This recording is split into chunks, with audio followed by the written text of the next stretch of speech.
Cape Coral father on edge after learning a registered sex offender recently lived just across the street from his son's school. 50-year-old Daniel Schwartz was living on Southeast 14th Avenue right near Cape Elementary. It was at a halfway house.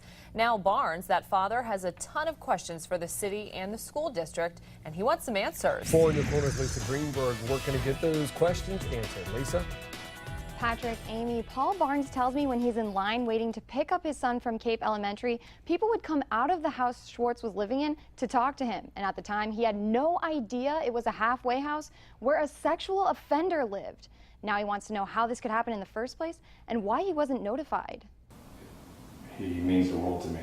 Paul Barnes works hard every day to provide for his kids. They're his world. So when he found out a sexual offender was living in a halfway house just feet from his son's elementary school, That freaks me out. So Barnes started looking for answers. I started doing research on it Sunday evening into the early morning hours on Monday. According to the Florida Department of Corrections website, Schwartz was released from jail on July 27th, and Barnes says he was recently registered at this house on Southeast 14th Avenue, just feet away from Cape Elementary. The halfway house that he's staying at is right next to the school property, 75 feet from school property. He says the distance from this orange pole, which marks the school property, to the edge of the house's property, 75 feet. And with Florida law saying sex offenders must live at least 1,000 feet away from a school and city ordinance saying 2,500 feet away, why is a registered sex offender living so close to the school? I took that question to Sergeant Dana Costin of Cape Coral PD. He tells me it's because the victim in Schwartz's case was 16 years old. You have to have a victim who is under the age of 16 in order for the 1,000-foot rule to apply,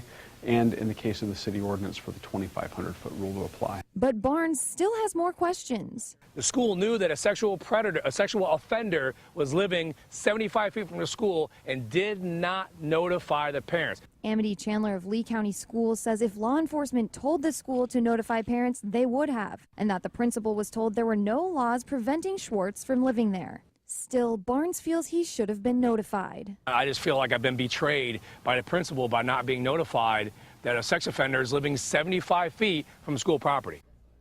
But Barnes still wants to know, why was a halfway house located just feet from his son's elementary school?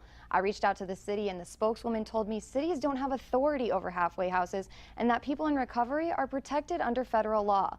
In the meantime, Barnes will be standing outside the school with a sign tomorrow morning notifying parents of what's going on. Live in the studio, Lisa Greenberg, Fox 4 in your corner. All right, thank you, Lisa. And we want to hear from you about this. Do you think the specifics of this law are acceptable? Should it be changed? Give us a call at 206-FOX4, or you can email us anytime at news@fox4now.com.